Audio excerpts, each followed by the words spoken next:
We're ready to go. Yes. Welcome to another episode of Beyond the Algorithm. I'm your host, Victor Vinzion with Accountable Masculinity, and my co-host, the lovely Queen Smoke. What's going on? Welcome, welcome. Thank you for having me again. Nothing much, chilling. Ready to get started. Man, so Got a I lot know of stuff to go over.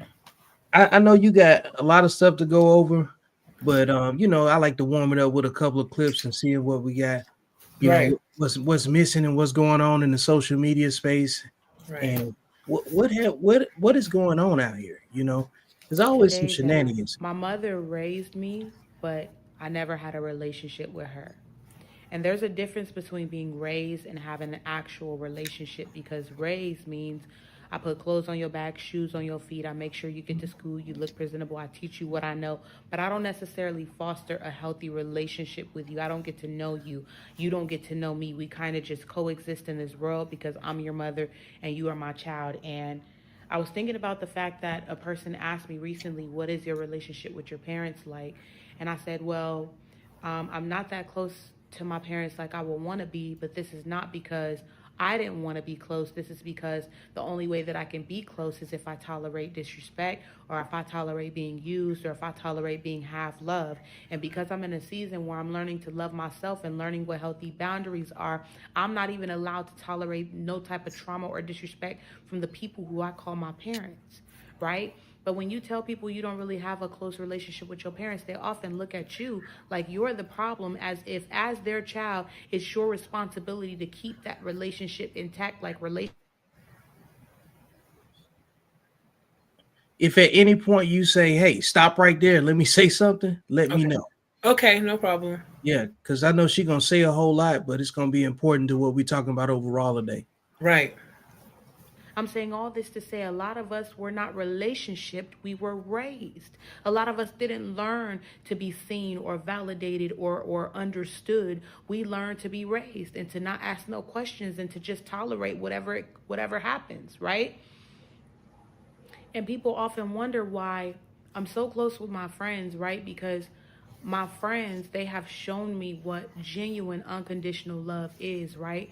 And I feel like when you have family, family is almost like an excuse to just do whatever you want and be able to get away with it, right?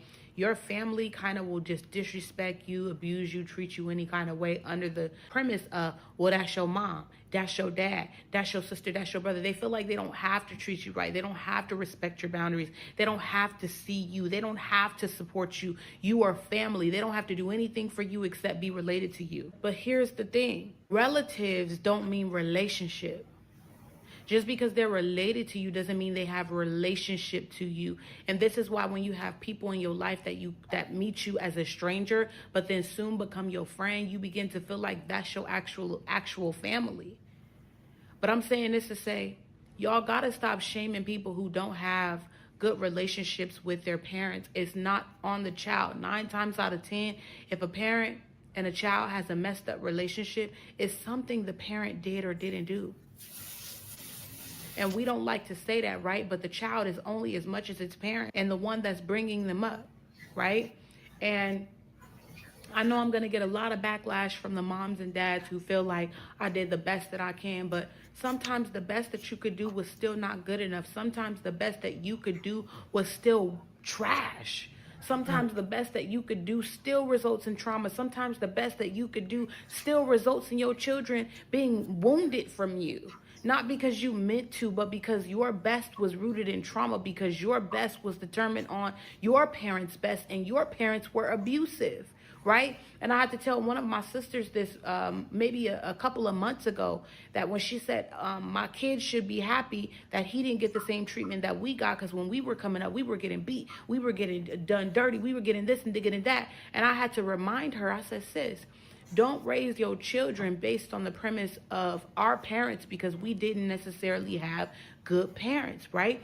If you measure your parenthood based on our parenthood, you will still abuse your child because you shouldn't be comparing yourself to parents who abused you, right? You shouldn't be saying, oh, well, my kids got it better than I had it because I was getting beat every day, but you verbally abused them, right?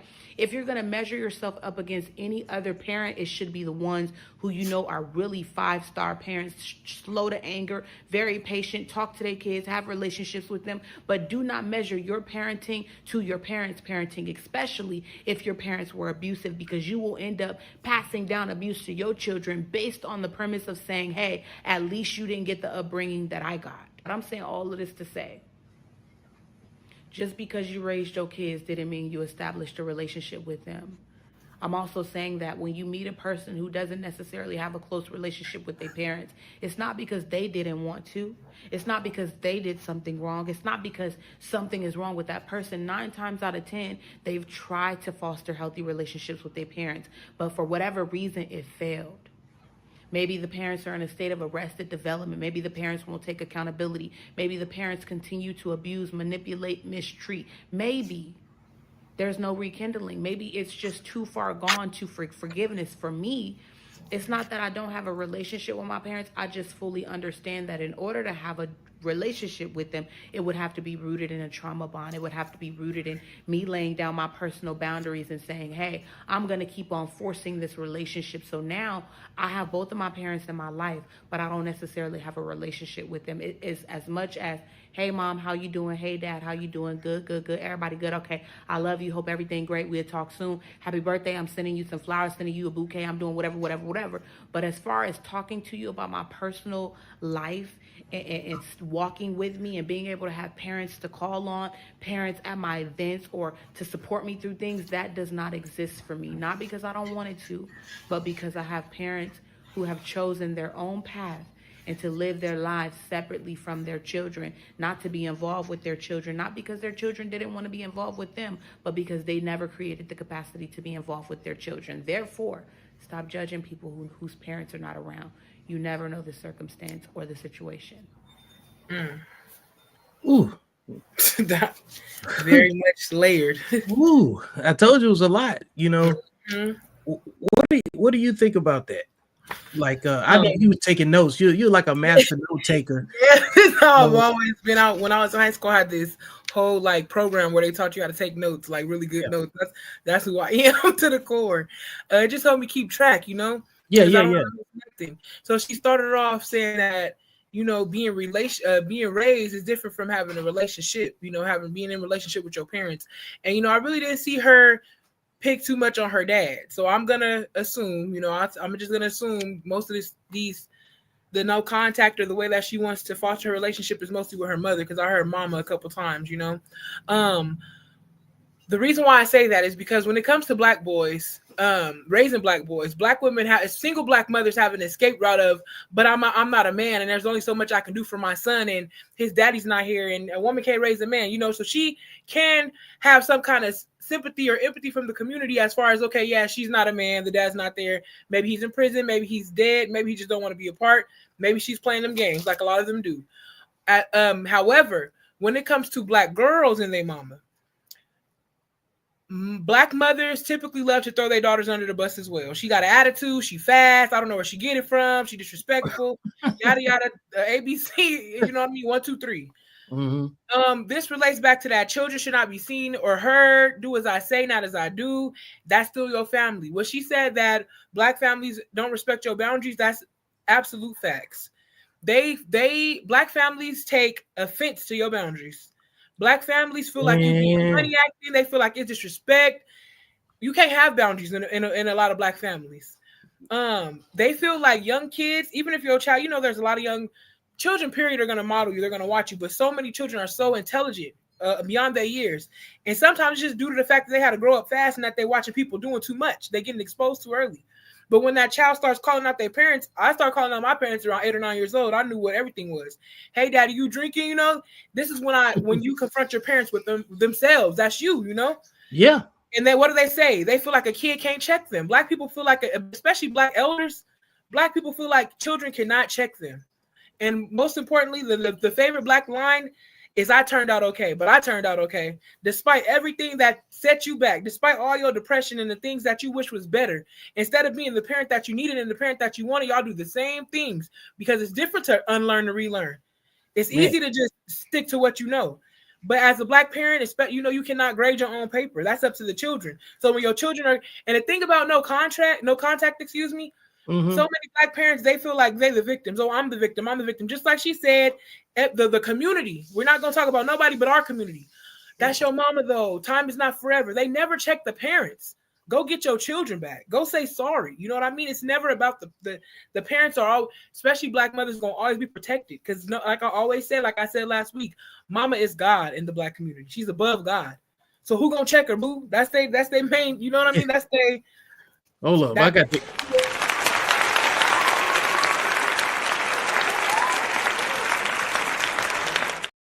You had to get a round of applause for that. Who gonna check me? You know what I'm saying? Like now, their own language is coming back at them. But right, you know, the level of I get tired of talking about the word accountability. Right. Because I don't think people really understand what the word really means. I think it's about accountability doesn't exist without discipline. You need emotional discipline so you can choose your words carefully. That's emotional discipline. Right. You need objective understanding of what's going on in the world before you making an emotional decision, something you can't take back, you know.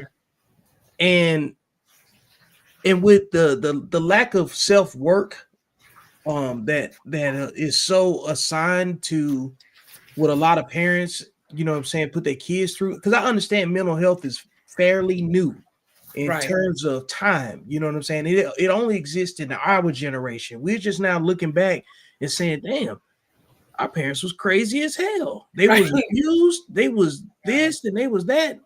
And then we go do the work on ourselves in terms of our generation, and we realize that I'm not going to hand you the keys to abuse me, and you can't get mad because I won't let you abuse me. You know, that's what our entire generation has been saying. You know, I read somewhere like our generation is like the observer generation. I mean, I'm talking about me because I'm 10 years older than you. So, like, at 46. Our folks are like, no, because they've already raised kids. The kids is in college. They either married, you know, got adult lives, and then they're comparing their parenting to the way that they were parenting. They're like, man, hold up now. You did some stuff that was just wrong. Right. And it was abusive. And you didn't have to talk to them like that, because like a lot of these folks that I talk to, they have gotten to the point where they say, man, I talk to my kids. They want to be my friends. And you know what I'm saying? I did it the right way, you know? And then on the other end, they try to take that same energy that they've been having their cup poured into by their kids, and they try to pour that back into their parents' cup. And so, for whatever reason, it never works well with the daughters to the mothers. They never get the reciprocation from that, you know. So they never get a chance to really experience, you know, being that child that gets embraced again, you know, because that time they spend parenting goes by very quickly. That's the truth. That's the truth. Like I can see it, because you know, 20 years goes by quick. It wasn't that long ago that you could just think about what you know versus what you know now versus what you didn't know then. Right. And then you throw some social media on it, and it goes by even faster. You're not lying. So, but yeah, that's an awesome rundown that you gave for the notes that you took. So we're gonna move on to the next video. Okay. I made a video simply stating to please not bring unwanted babies into this world by men that y'all know for a fact are married. I didn't say don't bring an accidental baby in the world by a man that you did not know was married. I did not say bring a baby into this world by a man who forced you to have the baby. And I for damn sure didn't say don't have a baby by a man that you had no motherfucking clue was in a full fucking family? I didn't say that one time. I specifically said, do not bring a child into this world by a man that you are 100% in the know of. He has a motherfucking wife, he has a girlfriend, or he is already playing father with his motherfucking baby mama. That's exactly what I said. And you want to know what my comment said as a counter argument? Well, that nigga knew he was married before he laid down. We always want to place all the blame on a woman. That's so sad. That's not no girl thing. Y'all always want to have men avoid accountability. That ain't that. What the fuck? He knew he had a wife before he laid down and opened her legs. And y'all want me to believe that y'all not the fucking turkeys I'm talking about in my video. See, the reason being why I made my video the way that I did yesterday, because it was an experiment. I just wanted to see who the fuck was going to be hollering like the dogs you are. I just wanted to see. I wanted to see who was going to motherfucking snitch on themselves. Who let the dogs out? You hoes was woofing. And the reason being, while I say, you should not bring no motherfucking child into this world that is not wanted, because what motherfucker? Let's just say I was the affair baby. I'm the affair baby. Whoop. Not only am I an affair baby, but I am also going through an entire self-identity crisis. I am dealing with low self-esteem. I have poor fucking judgment in every single man that I date, because unfortunately, my father is quite literally a married man. My mother decided to be a small, no self-respect having ass bitch. And in order to keep the drama fueled, that she was able to control an entire situation was by keeping me. Because she knew if she kept me around, she could continuously blackmail my father for whatever the fuck he needed. Okay? Not only that, but I know I have no self-esteem. Not only do I not have any self-esteem, but I have zero self-respect and confidence for myself. Why? Because all I've ever known and was taught growing up was how to be a side chick. Why? Because my mother absolutely had full-blown proof that she was a side chick. So how the fuck am I supposed to know what a good man or a good father is supposed to look like if the literal man that I have as an example is a man who was in a marriage? See what I'm saying? Also, not only that, but y'all don't think about the repercussions that come behind people who have low self-esteem, low confidence, low self-respect, and fool around no self-love for themselves. These are the people that you have running around in the streets causing crimes. These are the people that you have running around the streets laying down with any fucking thing that'll talk to them. These are the people that are increasing the STD rates right here in the United States of America. These are the same people that refuse to actually go out there and get the help that they need, even though resources is right down the street. But because they are so filled with their trauma from their mother's choice. See what I'm going with this? Because unfortunately, I had to psychologically break this shit down to y'all. How your motherfucking choice detrimentally impacts the little person that you make the conscious choice to keep.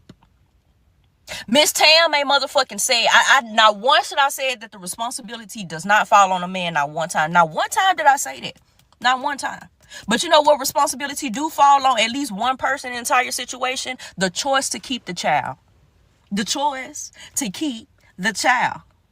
So by all motherfucking means, you as a woman in a predicament as such, get rid of that motherfucking baby. Stop getting your ass online trying to avoid yourself of accountability by placing all of that accountability on a man that did not go out there and fuck himself and create it. He didn't go out there and fuck himself and create the damn baby. If he did, I would absolutely love to see this shit hit the news. But other than that, shut the fuck up. Stop being stupid. Actually learn some self-love and self-respect for your fucking self before you hop in the comment section, honestly only comprehending to respond and not fucking critically think. Because again, we are listening to respond, not listening to actually think. We're listening with our cootie mama and not with our brain. See what I'm saying? Because we always talk about how men always think with their second head, but we don't ever talk about how women use their other set of lips to fucking smack their lips. See what I'm saying? They love to smack these, but they use the other set of lips instead. Shut the fuck up. Stop letting these other pair of lips talk for you and actually use your mouth. Use your head, bitch. Use your head.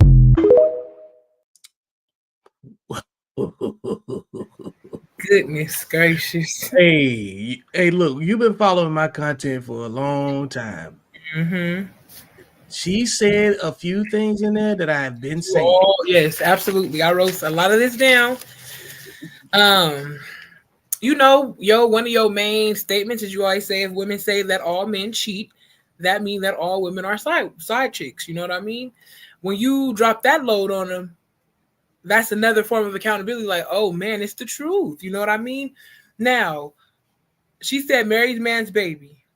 A lot of women, they want to act like a lady and think like a man. Okay, I'm gonna wait to give them 90 days. I'm gonna wait to give them 90 days. And in this 90 days, their children also meet the people that they're entertaining. You know, they bring every person that they're entertaining, every person that they're thinking about entertaining around their children to make an impact, you know? Yep. And these children are born. One thing about women that we have to fail to realize, we are more competitive than men with sports. And we know men in sports are very competitive. But Black women, can't speak for nobody else, got to speak for my skin and the skin I'm in and my experience. Black women are some of the most competitive women when it comes to getting a man. That's why there's so many Black men with multiple baby mothers, because the competition is serious. They will sacrifice their children having a fully reliable and capable father in the home, because they feel something about that narcissism and that ego, feeling that my vagina and my child gonna be the one that settled him down. You know what I mean? Not listening to the other baby mamas inboxing them saying, hey, he's trouble. They don't want to hear that. They blinded, because I'm gonna win. I'm gonna get him to do right. That's why those high value men that so many women swear they can get, even if you can get him, you're not gonna be the only one that got him. It's a reality check. And it has nothing to do with the fact that you're not beautiful or you're not bad or you're a beautiful woman, you know, inside and out. It has everything to do with his choices. So if you're gonna pursue a married man, not saying that married men don't pursue, but like I said, women love a challenge. That's why women can tell you, I got so many married men in my DMs. I hear that all the time. They love a challenge. Ain't no sisterhood. Because if your married man have something that they want financially, even looks wise, DNA wise, it's a go. It's a go. Everything I think that Black women don't understand. We talked about the mortality rate last week, but everything that you feel in your pregnancy, your child will feel in the womb. Your sadness and your depression and your despair and your desperation is gonna go to your child. So what do you think is cultivating in your womb? A desperate, low self-esteem, low level child. Then y'all wonder why it's a whole bunch of mental health. Why your child have colic, can't sleep at night. Why your baby, you know what I mean? Hollering and screaming and jittery. And when they hear loud noises, they're you know what I mean? Like they're nervous. PTSD. You creating PTSD. You creating all this trauma in the womb before they even come into the world. A lot of Black children didn't have a chance from the beginning. When seed met egg, when sperm met egg, you know what I mean? A lot of Black babies didn't have a chance from then. And it's repercussions because a lot of Black moms, they still get away with it, because when your grown children grow up and they have questions for you, you don't want to hear, you don't want no resistance from your children. Because when mama say go and don't tell me about nothing, I did my best. These women are not lying. This is a collective and community experience. And everybody that feels any hesitation or any anger to what both women have said in these videos, you're the dog. You're the dog. Simple. Man, look. You know, some of the things I say, like I've said women have no code, right? I've been saying that.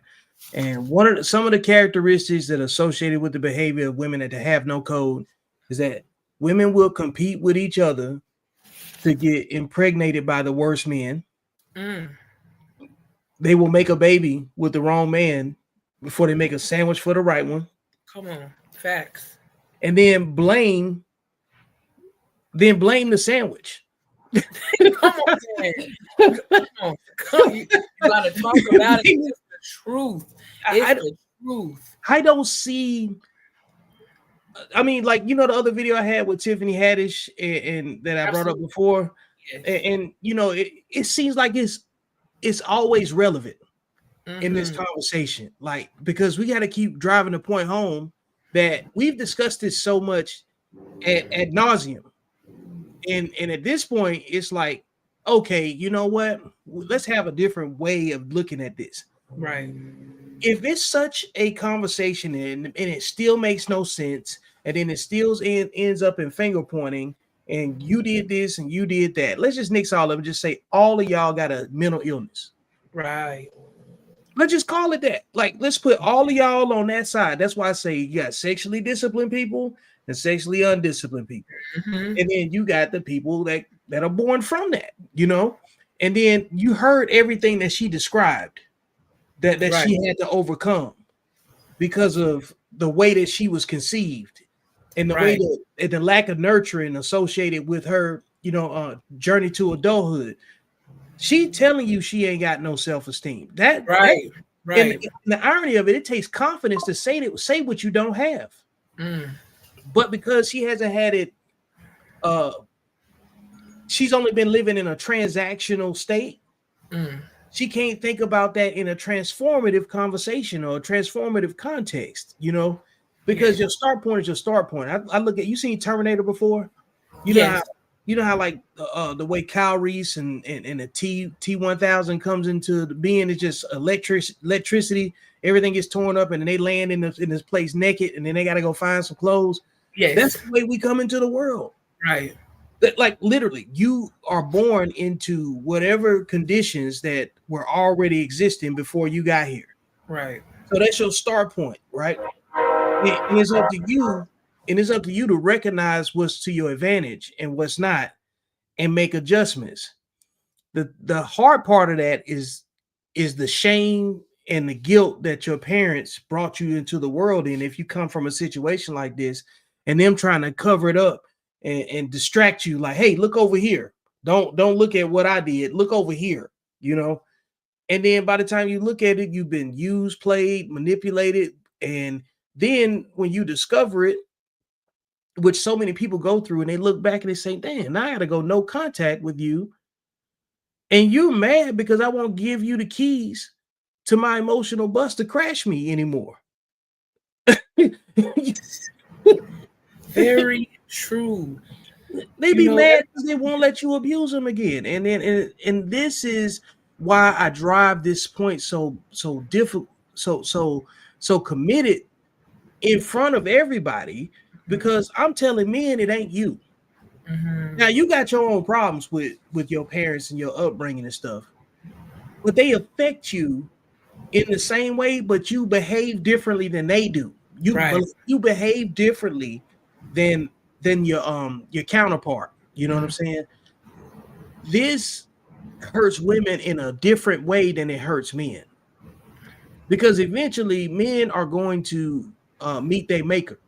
In some kind of way. They're gonna meet their maker. They're gonna meet the judicial system. There's an accountability for that. But women are living in a mental prison based on the expectations of the parents that raised them and the lies that they raised them with, the shame that they raised them with, and the guilt that they raised them with. Definitely. So you're gonna see a cycle of women that never trust each other. So what does that cycle look like in little girls? When they go to school with each other, they fight, they compete, bullying, fighting, absolutely competing, can't get along, yelling, screaming, no emotional regulation. Teacher tell them to do something, they falling out, throwing tantrums. Very stingy, very selfish, don't want to play fair. Bullying the boys too. It ain't just other little girls. Now we in 2025, I have 9 black nephews. You know what I mean? 2 high school age, 1 middle school. No, 2 high school age, 2 middle school age. The rest in elementary, and then a couple babies. You know? Yeah. But my nephews have had altercations with young black girls. Where of course my nephews, they don't touch them because they was raised, you know, but we a family that say shit. You know what I mean? Now you gotta be like, hey, look. You know, you gotta punch in the throat. 2 specific instances that I can remember, like yesterday, my nephew, the second nephew is gonna be a senior. They're both gonna be seniors, but my second nephew, when he was in middle school, he was like 12. We got a call from the school, and some little black girl bust his nose open in the class. You know, I said, well, what happened? He was like, it took everything I had in me not to hit that girl, but I just, you know, he's like, but personally, just his personality, he said it's not in me, you know. But he said it took everything I had. And he's so, when I tell you, the most mellow, calm, cool, collected, very easygoing young man, it wasn't no trouble. So I told him what happened, you know. He said we was just bagging in class. Everybody bagging. You know, I told her, like, You can roast me all day. She was talking about his hair, nappy headed nigga. Da, da, da. I'm being, throwing it out there. A little 12-year-old girl. That's how she's talking to a young black male, a little nappy headed nigga. So he said, okay, but when it's time for me to roast and talk about how she's unclean and how she don't do her hair and how she smells, you know what I mean? He said, this you want to fight, you know what I mean? He said, but it was all fair. It was fair. It was equality, you know? Yeah. So the school called us and my family, we go deep. All of us go up there. Mother, father, grandparents, we up there. We want to know what's going on. What have we done? Because had the tables been reversed, my nephew would have been in jail. You guys would have been calling us, telling them that you arrested this black boy. You understand? So we go there, and they're nervous. You know, they don't be. They're not. One thing about it, be there for your children's school. I'm sorry, this is just a side note. Be there from kindergarten through college, because they're not gonna play with your children when they see family shows up. So they was already, we're on it. We're on it. That was on it. You know? She ended up getting expelled. They said she was always having problems, but I know for a fact it didn't start at 12. That's her training. That's her upbringing. You know. Second instance, it was like a biracial little black girl. You know, her hair was very unkempt because her mom was white, her daddy black.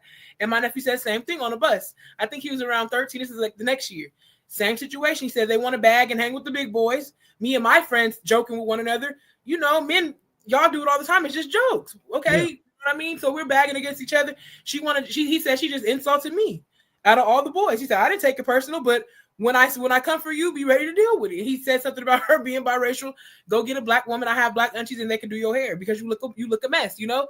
She dug his whole face up. I still got the picture. Like he had so many nail marks in his skin, dug his face up. Face was swollen, like 4 or 5 nail marks in his face. A real assault.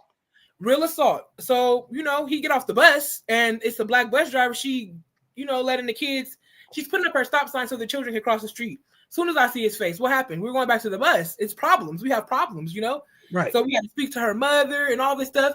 But her mom was white, her husband's black. But the way in which her mother carried herself, you would think her mama black because the vernacular, the language, the way in which she wants to portray herself, you know, as a mama. Now she mad at her daughter. Little motherfucker, I told you. Da, da, da. You know, how a black woman would speak to a little black girl. That's how she's talking to her black daughter. This white woman, you know, so it's the same teachings, the same ratchet ass behavior, the same no discipline as like as even with speech, you know. So I'm like, yeah, we see where they get it, you know what I mean?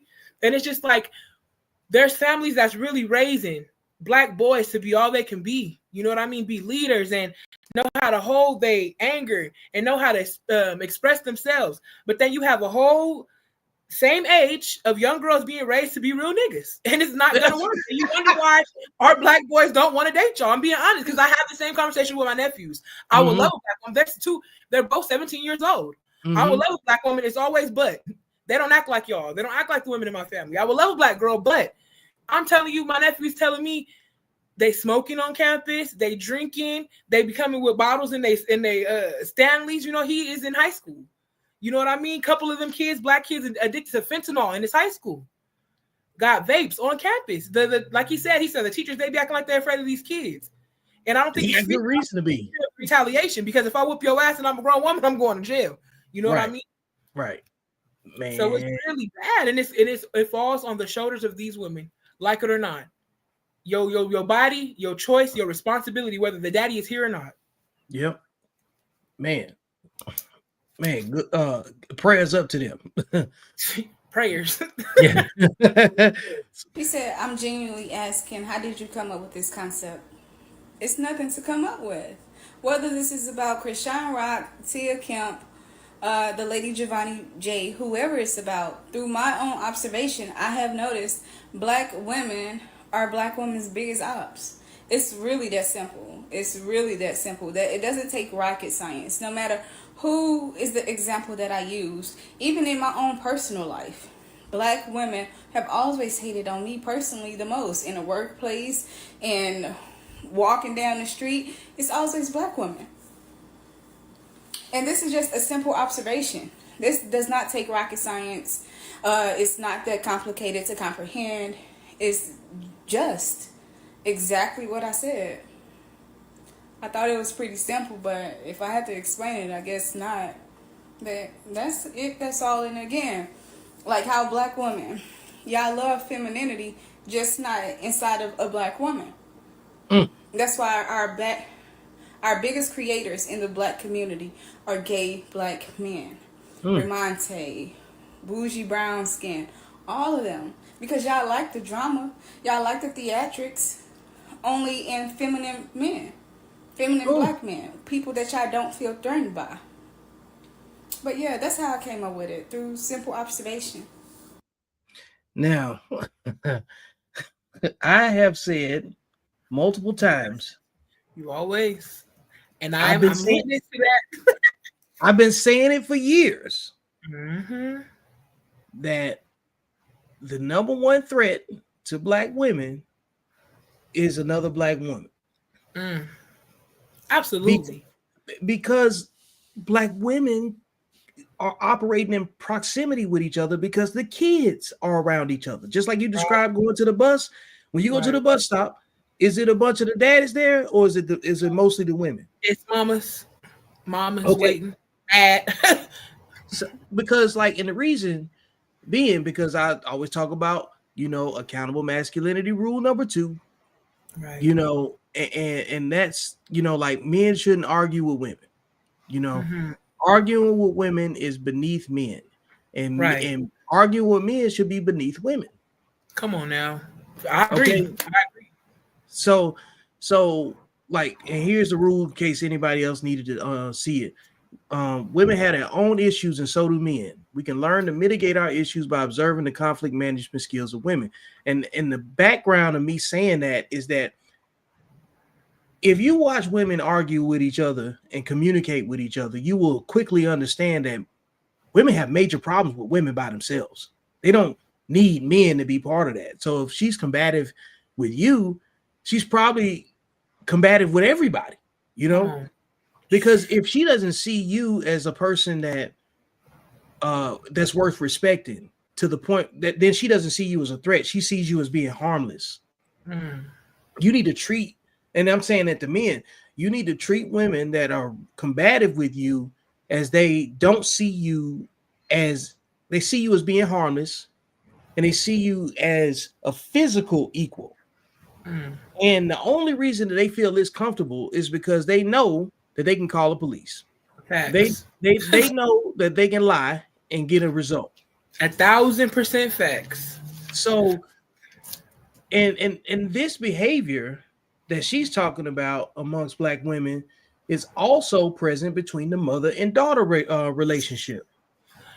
I just wanted to add, the person that's adding the question, I asked the question, they said, I genuinely want to know, like, where did you get this from? I genuinely want to know.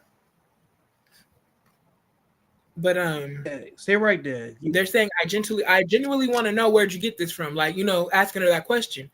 That's something that I get a lot, it's almost like the whole sisterhood and the black community of women, they blind. They Ray Charles, Raisha Charleses. It's a lot of Stevie and it's a lot of Raisha Charleses. You know what I mean? Yeah. They don't know what you're talking about. And then when you start to give them examples, it's always the gaslighting of, oh, I'm sorry that you had to go through that. I'm sorry that you dealt with that. I'm sorry that that's your experience. Come on, baby. Let's stop playing. This is a collective experience.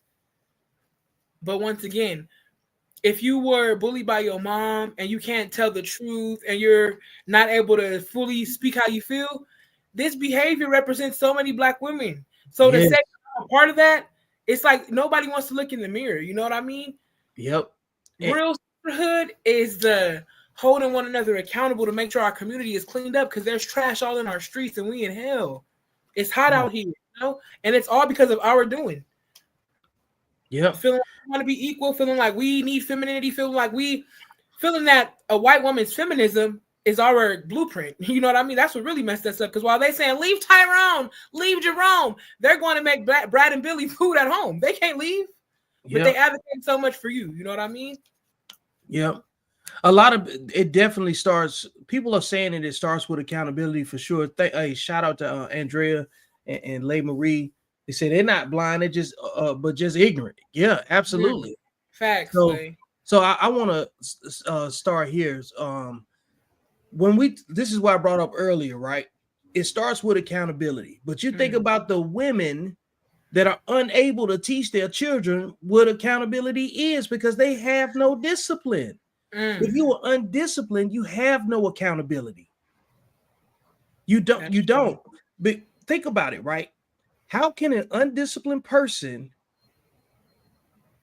create an environment where another person can learn from them if they are being hypocrites in their behavior versus what they're saying? They're just being performative.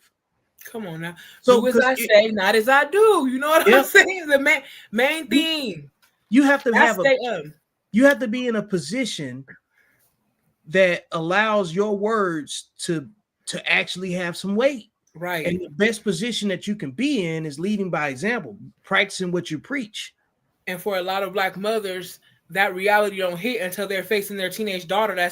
They feel like, oh, you smelling yourself. She's not smelling herself. And now she's holding your daughter's holding the mirror up, and you don't like what you see. That's the only thing. So you having your daughter, and she's the worst part to you because that's all you've presented all her life. Now it's biting you in your ass because you're looking at yourself. And a lot of Black mothers can't. Like I said, they want to take credit for all the good stuff that their children produce, and all that happens when they're little. You see little girls like their mama dress them up. She got honor roll. She got this. She got that. But when she get a little bit older, she's not interested in school because that has never been your priority, mom. Education has never been your priority. A lot of women, the way their mannerisms, the way they speak, the way they goes from 0 to 100. Your daughters are displaying these same characteristics, and you don't like what you see, but that's you. Literally, figuratively, emotionally, spiritually. Take credit for it. Take credit for it. Yeah, if you want credit for all of the success, make sure you take ownership for all of the failure. Absolutely. That's what accountability is, right there. Absolutely. Lay Marie says a lot are not blind but just ignorant. Yep, because that's my point. If you got an untrained mother that has no discipline, how is she capable of raising a child better than her? You cannot replicate something you never seen. Horses and zebras look similar, but they are not the same. So you got to get a hold of yourself emotionally first. Absolutely. You got to hold yourself accountable. I get that too, but you still got to make a disciplined decision because people's spectrum for what accountability means, it doesn't mean anything if it doesn't have any discipline in the background. True. You know. Lay Marie says sometimes a Black woman's first ever bully can be their mother. How many times have I bumped that post and brought that back up? That's the foundation of why Black women don't trust Black women and say that, oh, most of my friends are men, because mama was my bully from my weight to my hair. And I read something one time that a Black girl said that when she started puberty, that her mother didn't even want her to get deodorant or like good perfume because she said, oh, you being fast. Like she said, even my hygiene, my mama was denying me my hygiene. But it's not even about that. It's competition because mama done did some things. One thing children do, we learn. A lot of children repeat, but there's some children in Black households that absolutely went against the grain. They're absolutely the black sheep, which I always say is the goat. The real goat is the person that could be the black sheep and don't care what the family think. You know what I'm saying? A lot of Black girls were steered wrong, and they were took to the middle of the ocean by their mama and dropped without no life jacket. And while mama lived her life, because she knows the government resources she gonna get, she knows how to trick and sell that body for a man or whatever, how she get it how she lived, but her daughter is so ill prepared. Now, if the daughter is interested in college, mama don't know nothing about that. Black mothers got to understand you're teaching the life skills. For the first 5 years, you're responsible. You're responsible for, life, but I'm just saying.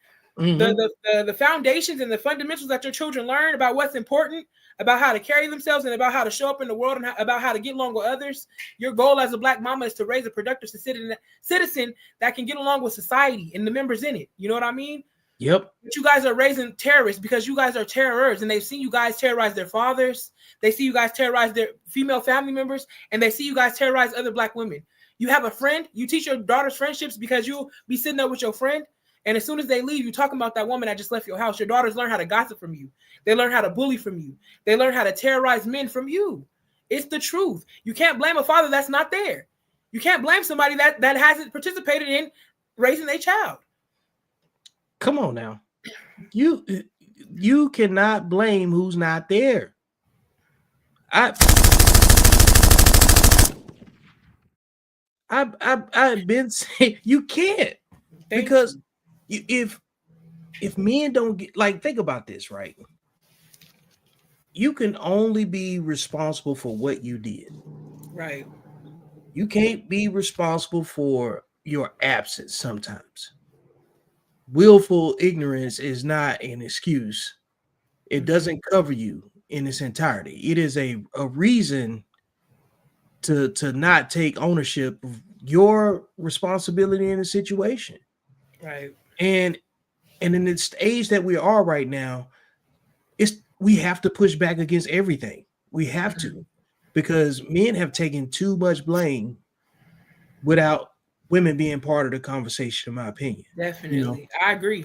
Especially black men too. Like black men, when it comes to the totem pole of men, black men catch it all. You know, the strays, the direct, they catch the knife wounds. Black men catch it all. They're catching all the smoke for the whole race, for the whole, gender of man. The black man gets, we talk about the black woman being the most disrespected. Oh, Malcolm X said, I think in 2025, it's the black brother that's the most disrespected. And these men are supposed to still show up for families where the women only respect them based on their income, based on their looks, based on how they can make them feel. When your happiness is when you're in control of your own feelings, you know what I mean? Your own emotions. So I feel like our brothers are getting the short end of the stick collectively. You know what I'm saying?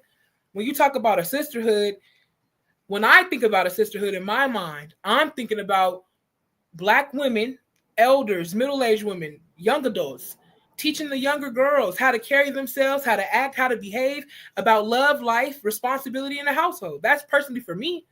Not agreeing, condoning, and justifying all the fuck shit that we see. That's not sisterhood to me. And that's exactly what the sisterhood is about.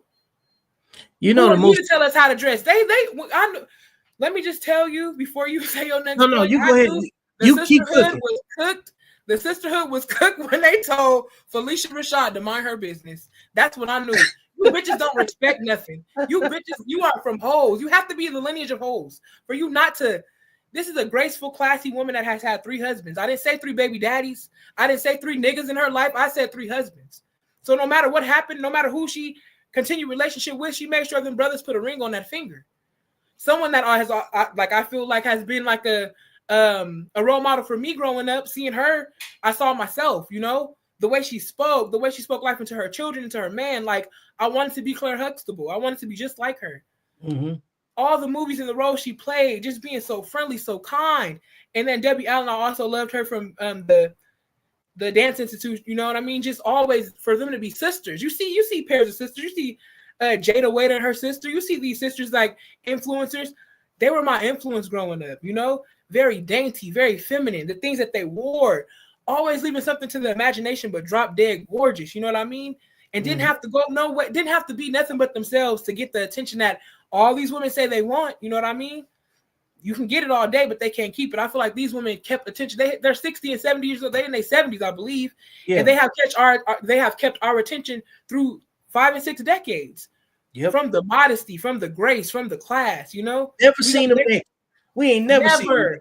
Never. I think it's an iconic picture of Felicia Rashad. You guys can Google it, of her with I don't want to name the team wrong, but it was like a jersey she had on, a little jersey. Yeah, really, just natural beauty. You know what I mean? Not too much on the makeup, not too much on the hair, just natural. You know what I'm saying?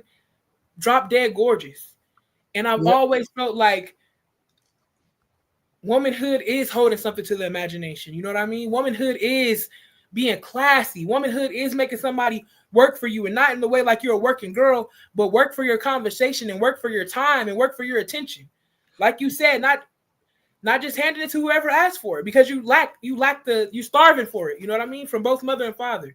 So the first person that tell you look good, you're gone. You're a goner. You know what I mean? It's not, got to own up to this. We've created this.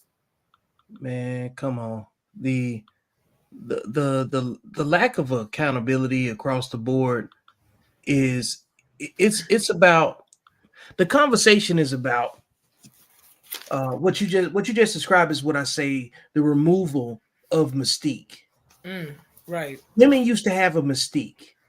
Like this same behavior that we complain about, that's part of where we are right now, it's always been there. Right. It's always been there. there's plenty of shows that capture this. If you look back in time, right? Remember the Women of Brewster Place? Oh yes, yes. Okay. Remember we talked, what's that Tyler Perry movie we talked about For Color Girls? Oh yes. All of the personalities of Black women and how they're raised. And when you think about it, they of course Tyler Perry is going to throw the male antagonist, counterpart to the relationships that end in a catastrophic way. But the movie For Color Girls, if you watch that, you see the toxic animosity that Black women raise their Black daughters with. Right. And it, because like Whoopi plays the senile mother that ultra religious. Yeah, because she used to be in the street. Facts. And then her daughters were Thandie Newton and Tessa Thompson. Yes, Tessa Thompson. Thandie both of them was in the street. If you remember, both of them was white man's children. You know exactly. Both of them had white fathers. Yep. Then we already know about Janet Jackson's character because that's the one that gets all of the memes and the accolades. Come on, but he's still doing. Who's doing the bit? Oh, what she saying? So you're the one doing the bit. Yes. Yeah. And then you even said Kimberly Elise, with the alcoholic PTSD. Yep. He's a war survivor. He got PTSD. He drinking to cover the PTSD and this abusive dynamic. You know what I mean? They showed every aspect of a Black woman. Not lying. And the situations that most of us are in or have experienced or know somebody who knows somebody, Yeah, like it's observable. Just like the lady in the clip was saying, these are the things that I see. And when I was talking about this stuff years ago, of course, when I started my initial pushback, it was, you must hate Black women. I'm like, my wife Black. Right. I'm a husband. I still married the very women that I have equity in talking about. Right. Your mama Black. Yeah, that's exactly why I can say the shit that I say. Cause y'all ain't live with her. Like I remember I tried that on one of my friends. He told me that like you can't. A lot of y'all love to say your mama Black. He said, but that's y'all acting like the way that I see the world and the way that I shape my dating is not based strictly on the fact that I had to deal with this Black woman and her wrath. You know what I mean? Because the Black boys, they get the anger, but they also get like they get the hate as well. I know Black girls get it too, but when it's a Black boy, it's like if they not super coddled and mama do everything for them, it's like one or two experiences with a Black mom. She hates you or she hates you because she coddling you so much. So it's either like, they're not preparing them either. No. Just the kids are just swimming and swimming with no life jackets. That's the only way I could think. No supervision. None. Just put in the house and you're free to roam about the country. As long as you don't burn this mug down. Yep. Go ahead. And it's amazing. Well, the thing is like what's amazing is the pushback. Mm-hmm. It's not even the fact that it's happening, because we got a means to address it. So I much rather focus on a conversation that puts it in in front of the right people, right? Versus having a conversation with the people that don't want to accept that they're participating in the problem or perpetuating it. That's the main thing. You got to know your audience, right? Definitely. And when we start talking about solving problems, the people that care more about the complaints and the whatabouts, they're going to get separated and be put to the side, and until they can raise their hand and say, hey, this is what I need some help with, then we don't need to pay them any attention. Right. Because I'm still going to say what I got to say because you treat each other crazy. What's so wild is that how can the words that we choose to say about Black women be more hurtful than the rap music that they listen to? Like, you think about it, right? If I put what I'm saying to a beat and I was rapping it, people be out here like this right here all day. Come on now. You know what I'm saying? The music video. I'm slapping ass. Come on now. Come on now. Some people twerking with it or something like that, and pouring some drinks and stuff. Then it's like, yo, you heard that new accountability song? Mm-hmm. He rapping about sexual discipline. You're not lying. You know what I'm saying? But how like are we so much more comfortable having an icebreaker conversation about eating ass than actually fixing our fucking behavior.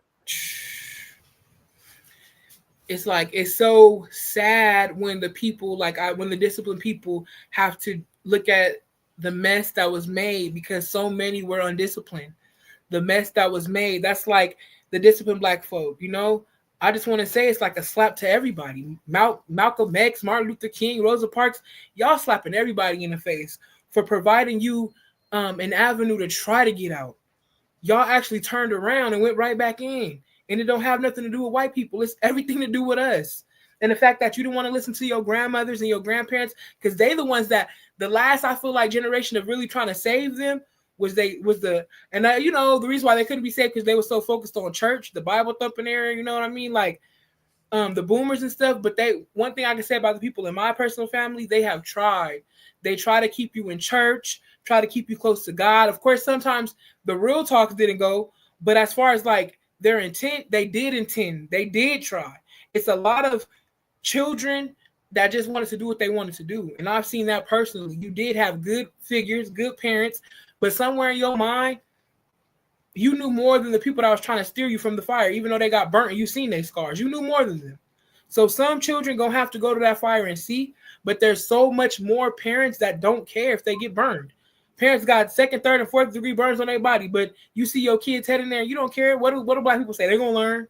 They're gonna learn instead of really trying to prevent that. But y'all let them raise themselves. So when they can't nobody black children not gonna respect people that didn't pour into them forever. You know, when they look, like I said, when you little, you don't understand, you don't know. But when they get conscious of the fact that you're really, like she said, we just in this house together, we have no relationship. Who are you? Or when you my mom and you trying to tell me how to move sexually and you've never had that discipline because look at me and my siblings all look different. Who are you? Yeah, siblings, you know what I mean? Like friends. You know what I'm saying? Like, I was on you don't know how to control yourself. Like you said, black mothers, their daughters can't use the excuse that they use.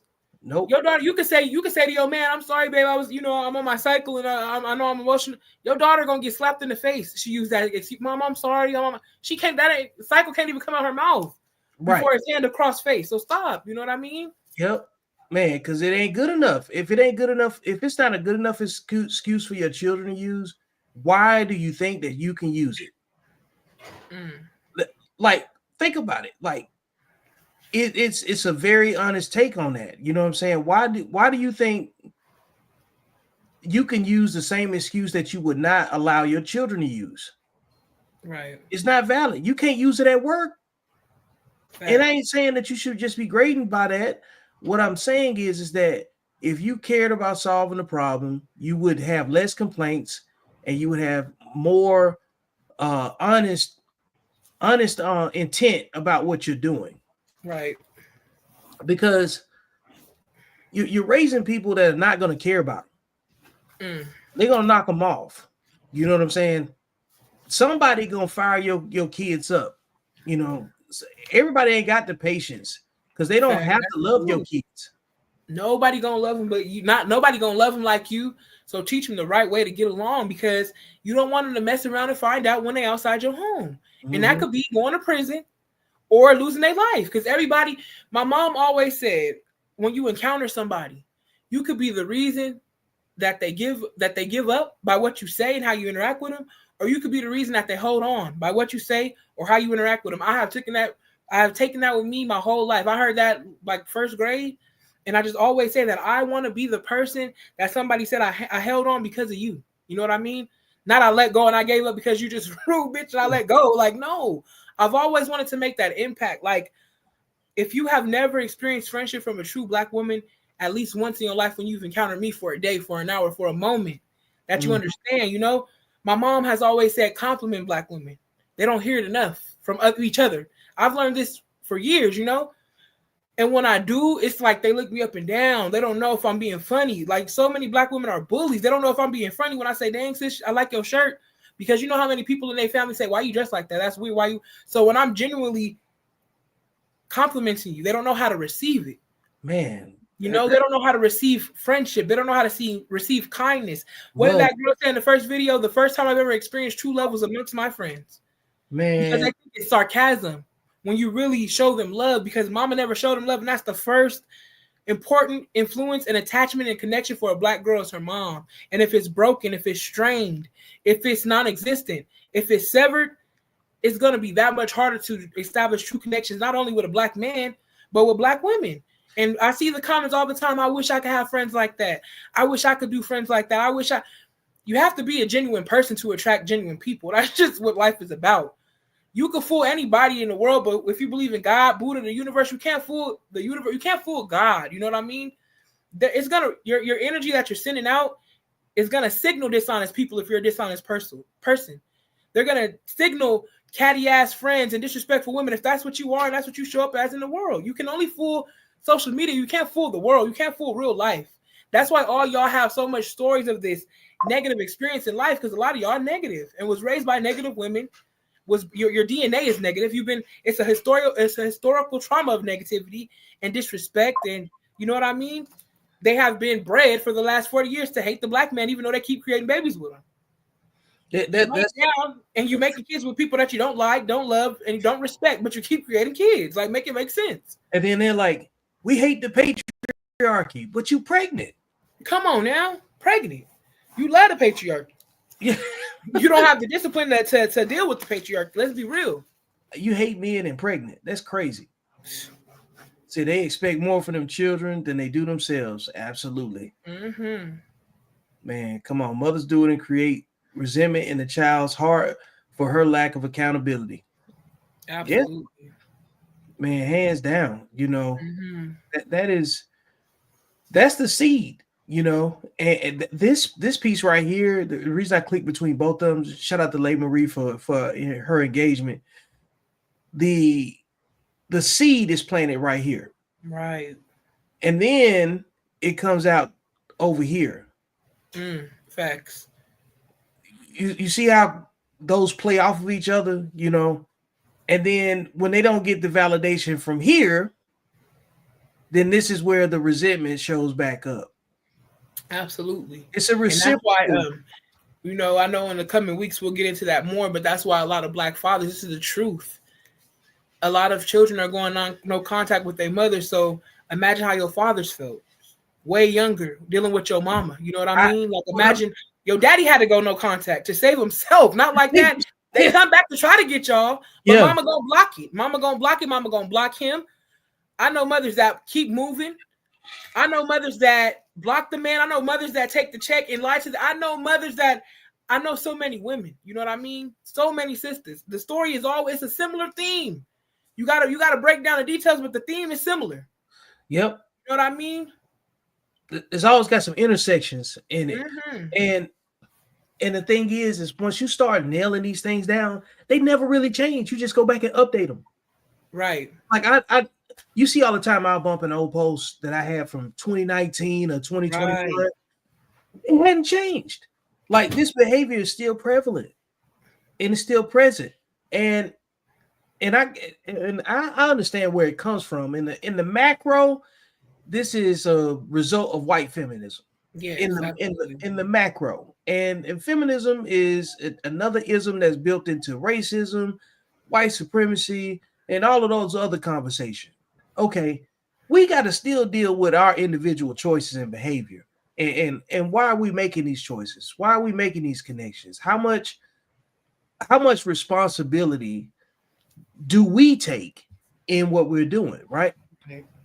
And all of us could have made a bunch of different negative decisions, and some of us have just made less. And now when we get into the feelings part of where we at right now in this conversation, this whole topic is really about the logic versus the emotions that people experience. And we need to be able to have a conversation where somebody gets ready to respond, and before they say what they're experiencing, they need to determine if they feeling or thinking. Facts. Before you respond, are you feeling or are you thinking? Well, I feel like, I don't want to hear it.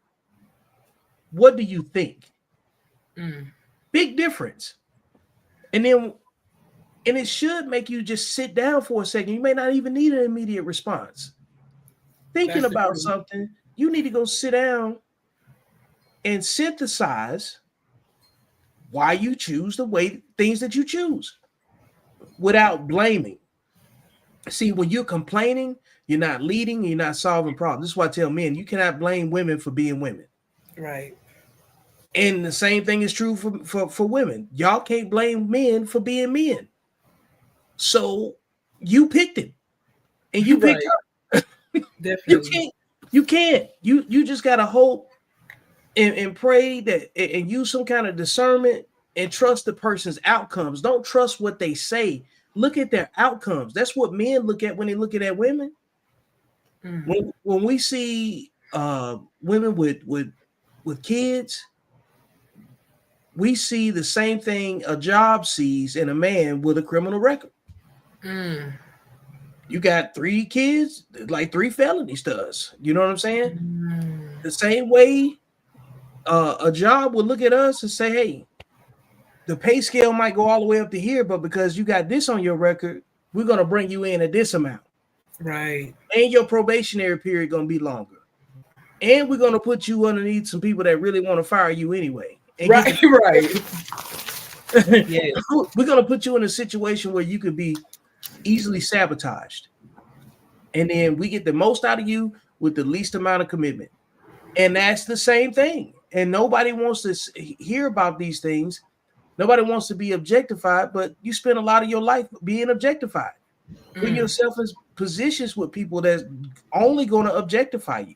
Right. They don't want commitment. You know what I'm saying? And then you're raising and reproducing the same low self-esteem behavior in the children that came out of you with your psychological mindset, and your behaviors are reinforcing their conditioning. That's all you. Because the bond with the father is a psychological bond that the mother has to establish. Because you already got the first 7 years. Like, even when I was talking to my wife the other day, she was like, she talked about, and she put me on some game, man. You know what I'm saying? Like, it's a lot of theories that have to be discussed. You know, the one I text you about. The psychological trait that's already present in women. And then think about how many women that won't accept reality, objective reality. And then they raise their children through that reality as well. You know what I'm saying? The one that, which is really delusion. You know what I'm saying? So now you got a delusional mother raising her children in objective reality with her delusion. And then expecting compliance. And it's kind of wild to me. You know, again, you got zebras trying to raise horses. Man. They look similar, but it's not the same.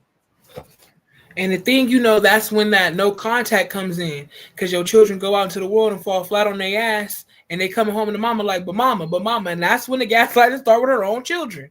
You didn't feel that way. I didn't do that. You lying. They will downright tell you their child is lying. Smack them in the mouth and tell them you lying. Man, I've seen it thousands of times, and it's sad because when you have friends and you go stay at night at their house, like I always say, every black household is not created equal. And that was my being naive as a child and a teenage girl until I started having these in-depth conversations with my father and my mother. Yeah, it's not created differently. Even if it's 2 parents in their household, your daddy don't act like mine. Your mama cussing your daddy out talking crazy, you know? Yeah. My daddy do the craziness at my house. You know, my daddy is crazy when at my house, you know what I'm saying? Like, my daddy was like, you know, to see the traditional gender roles, even, you know, my young friends wanting to come to my house. My father checked little girls at the door. You're not coming to my house wearing them shorts. My kids don't dress that way. My daughters don't act that way. Hey, I heard his favorite line is, hey, little mama, you know? Hey, little mama, we don't talk like that. Hey, little mama, like, he wanted to know what, like you said, get into that thought process, because what is my kids learning from you? And are you even a good friend for them to have? Yeah, but why are you around my kids? We start rubbing off on our friends, and our friends wanted to come to our home. Our friend, because despite what y'all think or not, even when your kids got an attitude, black children love stability, and they love structure, and they love a routine, and they love to have boundaries. They starve for it. That's why it's so many, you know, I'm from Southern California. That's why so many young black girls on the track right now in San Bernardino County, in Los Angeles County, all the way in Oakland. So many black girls. I live by the Route 66. That's where the sexual trafficking is closest to the Route 66, but across state lines. But in California, 13-year-old girls on the track. Yeah. Don't know their dads, repeating what their mamas did. A lot of kids in foster care, over 200,000 children in California alone in foster care, black children. So it's like no one's ready. And people wait, where the daddies at? Where the mamas at? 200,000 children, where the mamas at? Yeah, straight up. Let's be real. Man, look, that 200,000 black children in foster care, that's just was documented. Right, absolutely. That's just what the data that actually records. Right. Which means it's probably 3 times that on the street. Right, you're right. Like so much children that leave those homes, not happy with them.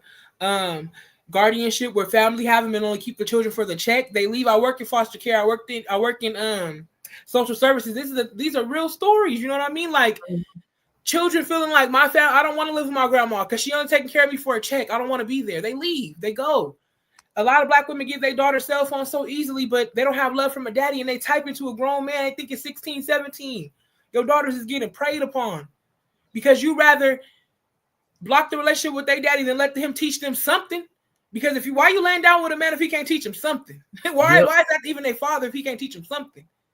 Yo, look,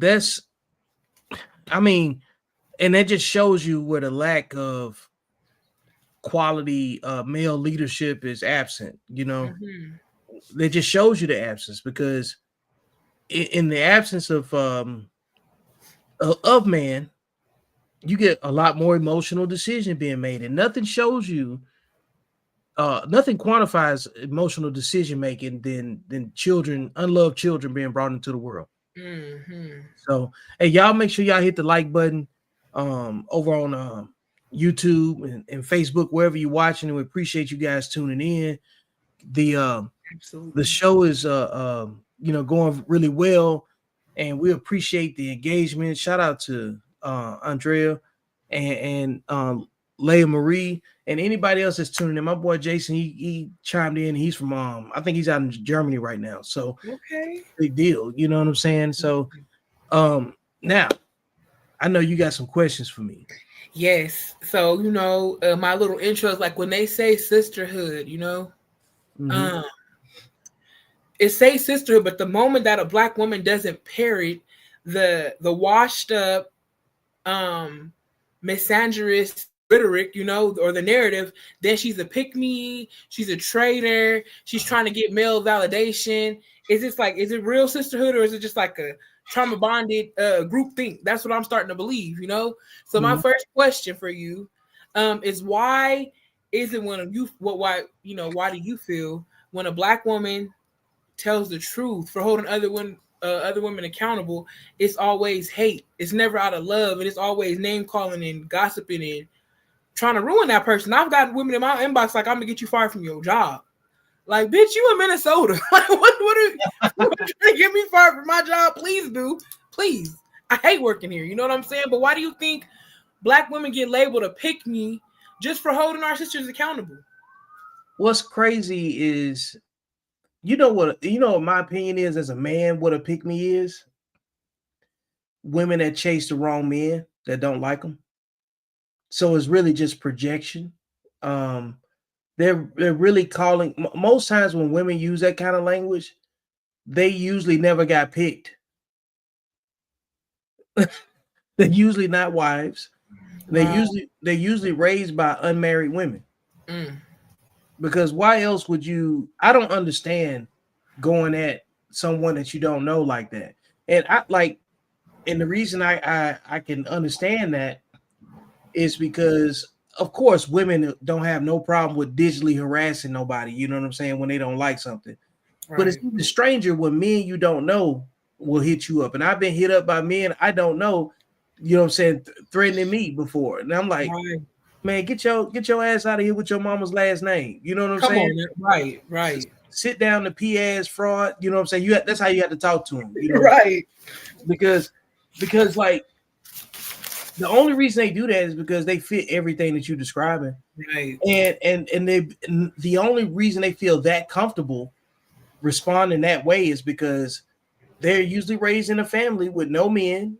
They got a bunch of aunties with no uncles, bunch of cousins and aunts with no uncles. That's the type of families they come from, man.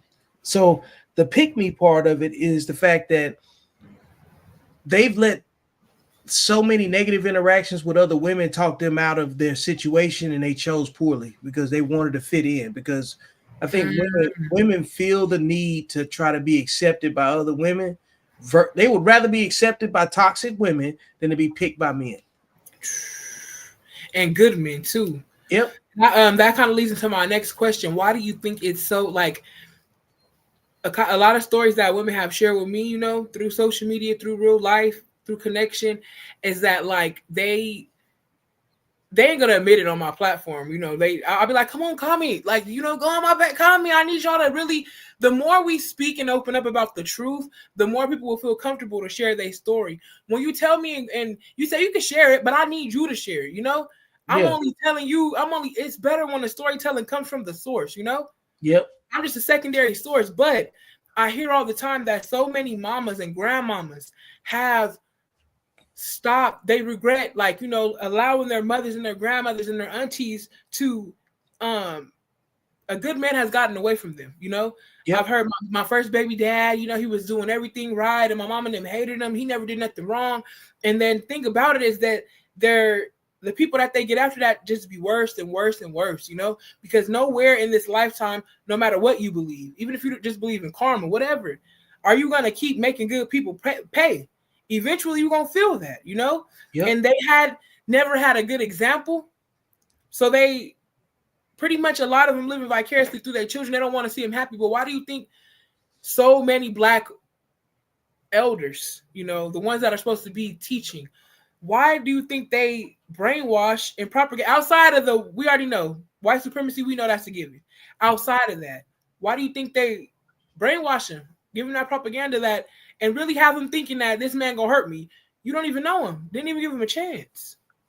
Because the truth is, the women that fit that behavior don't respect men. So when you don't respect something, think about it, right? The way they talk about men is the same way they talk about white people.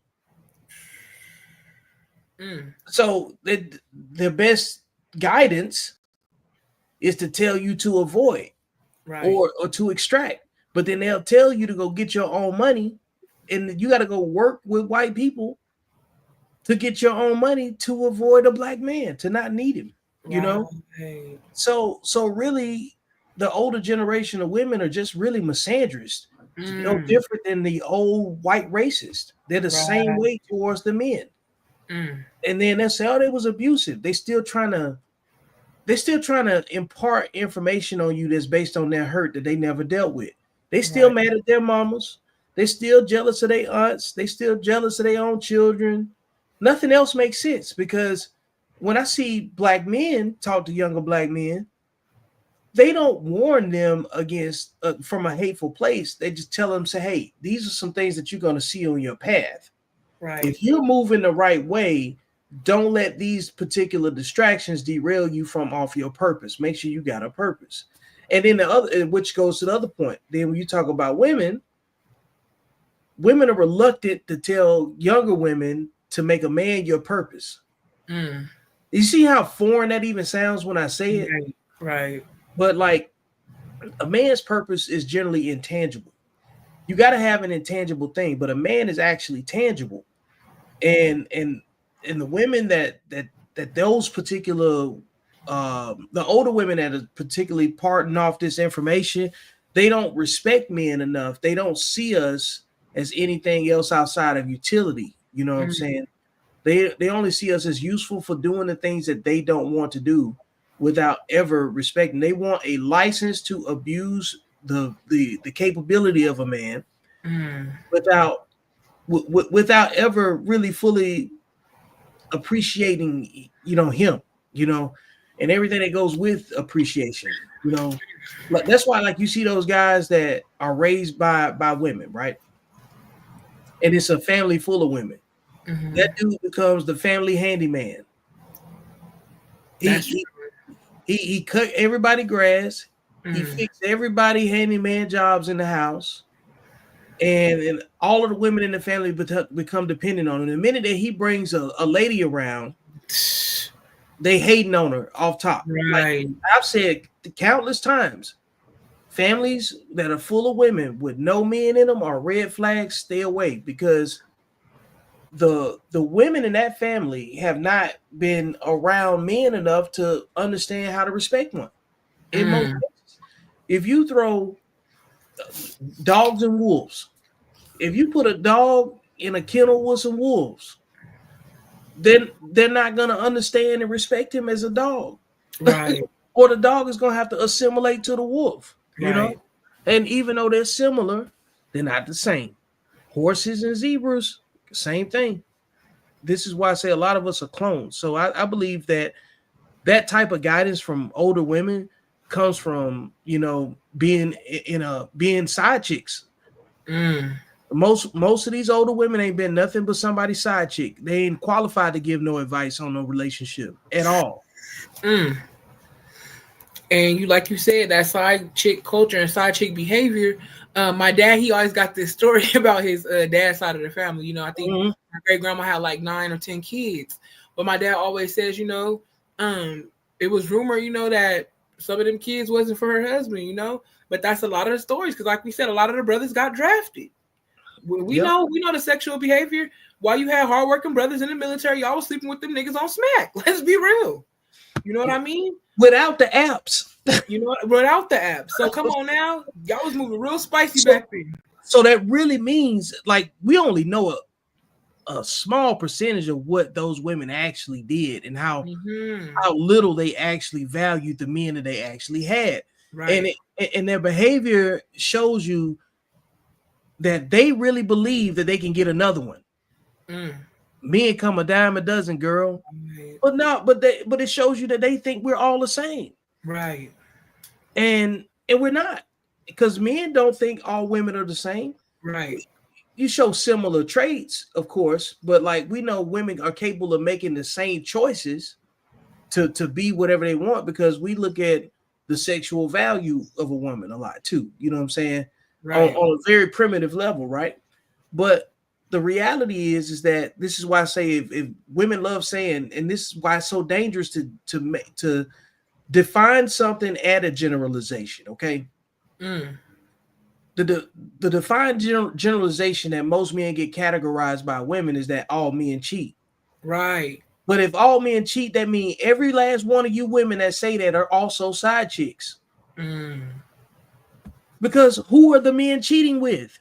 That's true. If they like women, that means all of y'all side chicks. Cheat on their woman if they don't have a woman to cheat with, and that's the truth. But we supposed to be such sisters. And even in the second video, she mentioned that the women be like, well, he knew he was married when he laid down. He knew. That goes to show you have no respect for yourself or your fellow sister. You don't, because y'all be in the streets being ready to pull pistols. You know, now they toting guns. They pulling pistols. Look at Tory Lane's situation. You know what I mean? Right. Absolutely. Meg deliberately went behind Kelsey. Right. and Tory did, you know what I'm saying, did his dirt to put himself in that situation too, as far as that's concerned. It was a completely unnecessary situation to have to deal with. But, you know, that's how it goes. Right. But let's get to the next one. The next one is hold on. Okay, is it really about protecting the sisterhood, or is it about silencing women who don't stand for the foolery or buffoonery? Man, that's a good one. You put some thought into that question. I think it's about protecting themselves. I think it's about them not having to take public ownership of their own behavior, because women do not like to fit the description of anything that men do not respect. Falling out of favor with a man's respect is like one of the things that allows women to to try to just respond in a negative way and say you must hate women, go right to sign language, shame, insults, guilt need to be right. When if a man can make a statement from an anecdotal point of view, he's only speaking off the women that he can attract. So like when women talk about men from an anecdotal point of view, they're generally talking about a bunch of different men that they've attracted to them, that they've given some kind of time, and they've gotten the same frequency of response. And what women don't understand, and this comes into a value and a worth conversation about what women's value is, their self-worth and all of that stuff, right? But it doesn't matter how you feel about yourself. I mean, it does to a degree, you know what I'm saying? But like what other people see and what you think you are not the same thing. Right. Absolutely. We're looking at your outcomes. We're looking at your decision making, because that tells us about your mindset, because otherwise you just got on a costume. Right.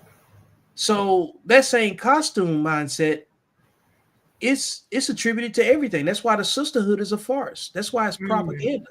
That's why the name has more weight than anything else. It's the exact opposite. It is a cult, in my opinion.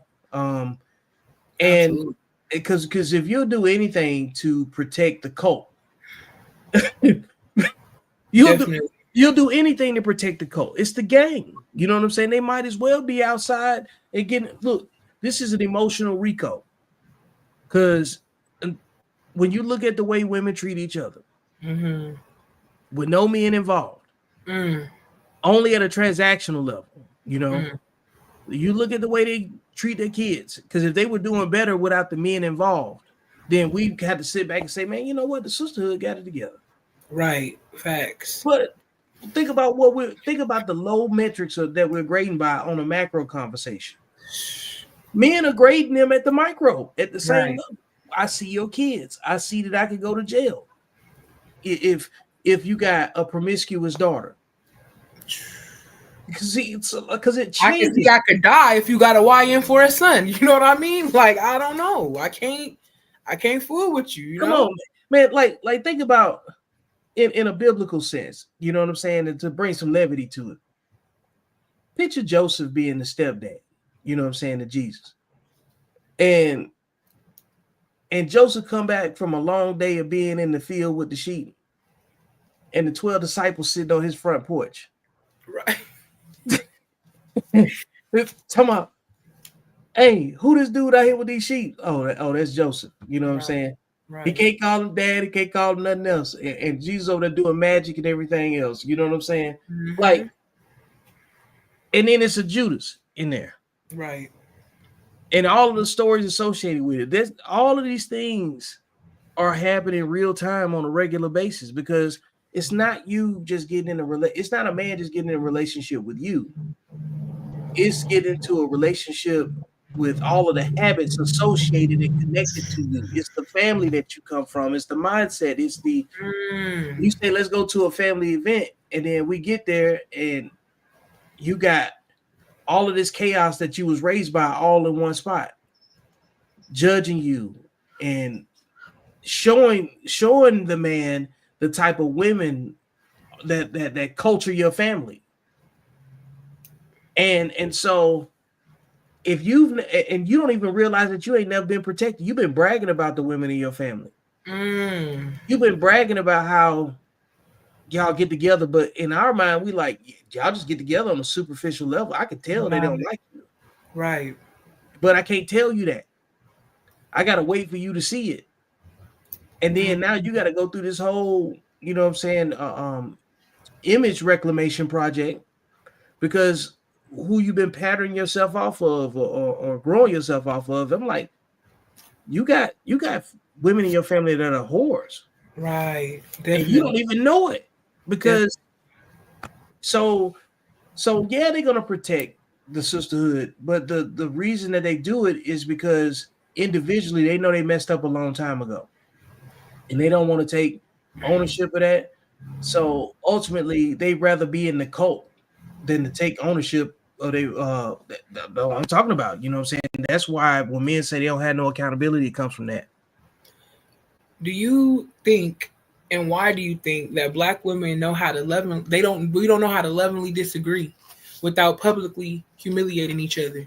And I got screenshots for days for this one to validate that. Because their mothers embarrassed them in public. And they have no problem with embarrassing them in front of other women. They think it is they think it is necessary. And then not only that, a lot of those same women that can't cultivate positive, respectful communication with the opposite sex, if they don't respect men, then they're not going to respect anybody. If they don't get respected by their own mothers, then they're not going to respect their kids either. They're not going to care about nobody else's emotion. Women are quick to tell you, that's what I went through. It's good enough for me. It's good enough for you. Definitely. So I just want to ask too for all the men and women out there, because I think when it slaps you in the face, especially when we are two people that they don't know, but we can, like you said, pinpoint the behavior automatically. Give me 60 seconds. I can tell you about yourself. You know, why do you think? Okay, well, what's the line between holding someone accountable and just tearing them down? Because I think the pushback that I get all the time is like, you're tearing us down.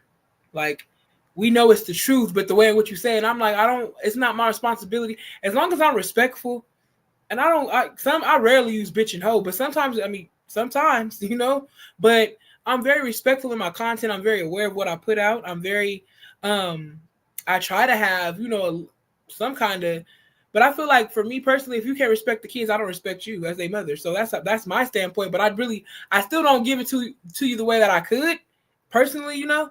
Mm-hmm. But if it's anything that holds a mirror, they think it's tearing them down. So what do you think? Why? What's the line between holding someone accountable and just tearing them down? The line between, I think for me, I would say, if I go on a unilateral assault, meaning like, all right, let's just say it's an undisciplined, a copy and paste version of us, right? Yes. And I decide to go at you, Queen Smoke, I think blah, blah, blah, and it's all negative. And you're like, where the hell did that come from? That's tearing somebody down. Right. But if you, Queen Smoke, say, hey, Vic, I got some questions. And I say, I can answer. I said, before I answer them, are you prepared to accept my answer? If you're not prepared to accept my answer, then we can talk at a different time. Right. You know what I'm saying? You know what the topic is. Give me the topic that you need the answers to. Let me research it. Let me really, you know what I'm saying, give it some thought, because I want to be respectful in my communication with you. Because you asked, if you want a solution, then that's not tearing you down. But if I decide to go out of my way to just be, you know, like combative and argumentative and very intentional about insulting you ad hominem, and I'm projecting, and we can tell that I'm the one that's really got the problem, right? Then I am tearing you down. So that's why, like, hurt people, right?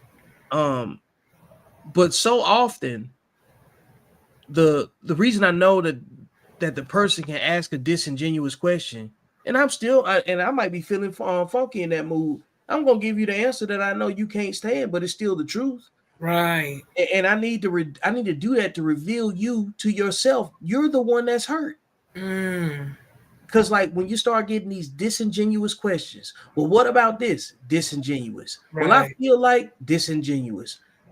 Tell me what you think. And then we need to figure out why you think the way you think. So you don't go back there again. Facts. Why do you think femininity gets equated with weakness in Black communities when it's often honored in others? Because the women that think that way are usually raised by hurt women, unmarried women. They done fought their mothers. They ain't never seen a feminine woman in their life.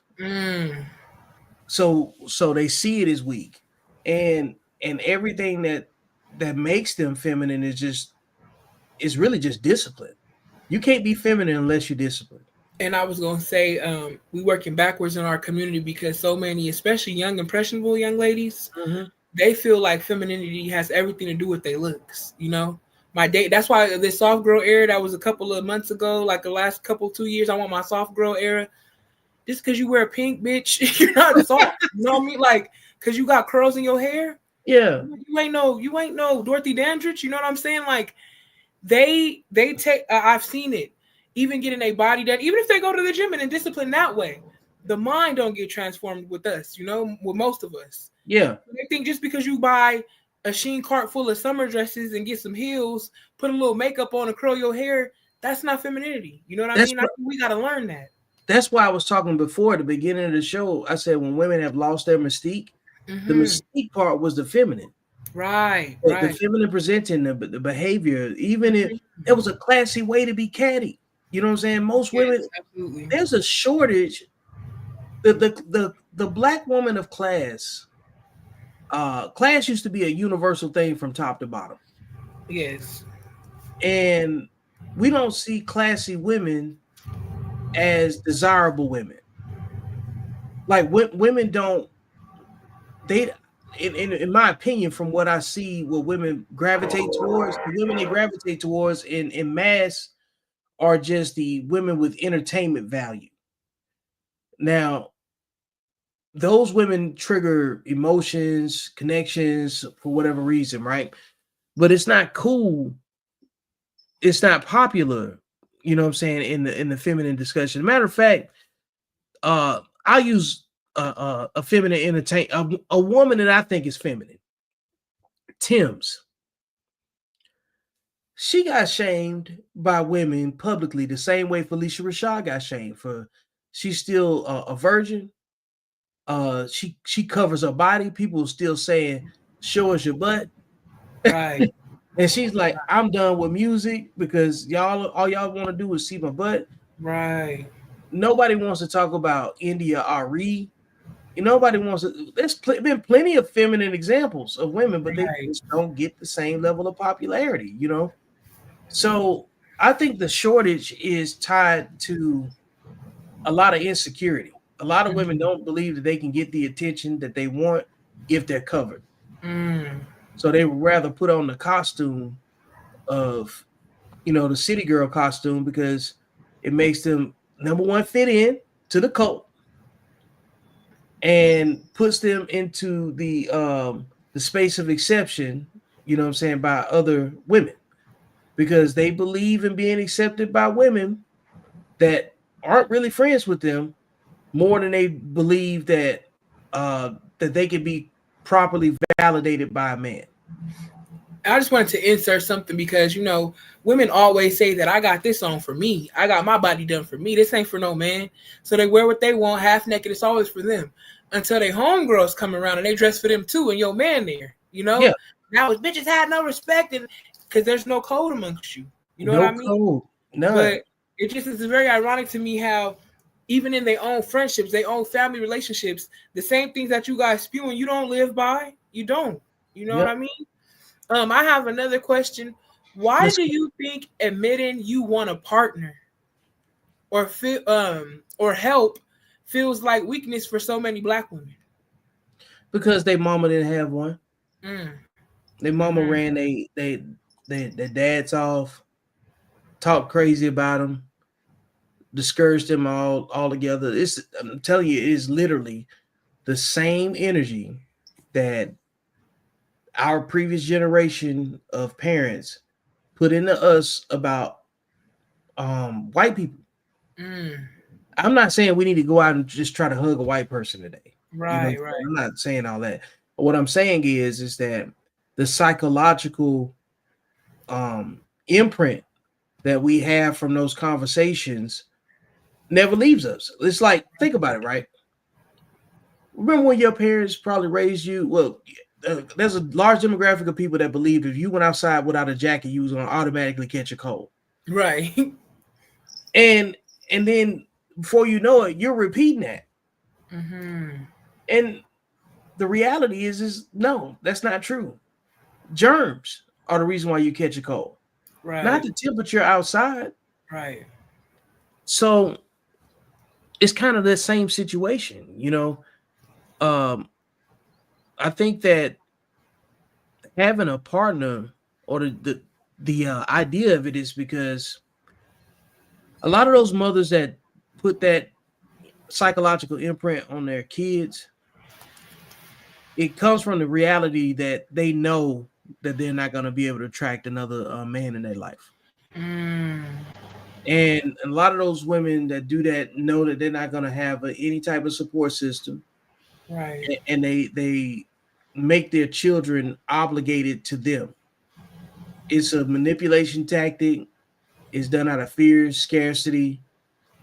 Because, like, how can you want more for your kid, but then discourage them from everything that you messed up on? Right. Instead of saying don't do it like me, go. Like, they don't want to go heal and do the work on themselves to be like, you know what? I could have did that differently. Right. There's too much accountability in that. And they don't even want to do the work to say, I'm sorry. I apologize. Exactly. I was wrong. Not black mama. She wasn't wrong. She didn't know no better. That don't mean it was, I didn't know no better. Doesn't mean she was wrong because she didn't know. But what did you say? You always have, you're never responsible for your beginnings, your humble beginnings. You're not responsible for your past. But even in 2025, there's no more excuse to not say that, to say that you didn't know. When we in the age of information, because y'all when Beyonce got a concert, y'all don't say y'all don't know how to buy them $3,000 tickets. You know what I mean? Y'all gonna figure it out. When it's something that you, when it's fun, when it benefits you, when it's, black people like the easy way out. That's the problem. Black women like the easy way out. Black women like the easy way out. They like handouts. They like to escape responsibility. And I think that I want to go into the next question of how has the strong black woman culture, has it helped us? And if not, how has it hurt us? Has it helped us? In the entertainment industry, yeah, it's helped. You can get a lot of opportunities with the visibility of it. You model a behavior that's very popular for Hollywood. You know, it's very popular for social media. It's very popular for attention. You know, has it hurt us? Look at the kids. What? That's the best way to answer the question. Right. If our children are doing better, then I'd say, yeah, we need to keep this up. But if our children are doing worse, we might need to revisit what we're doing. Right.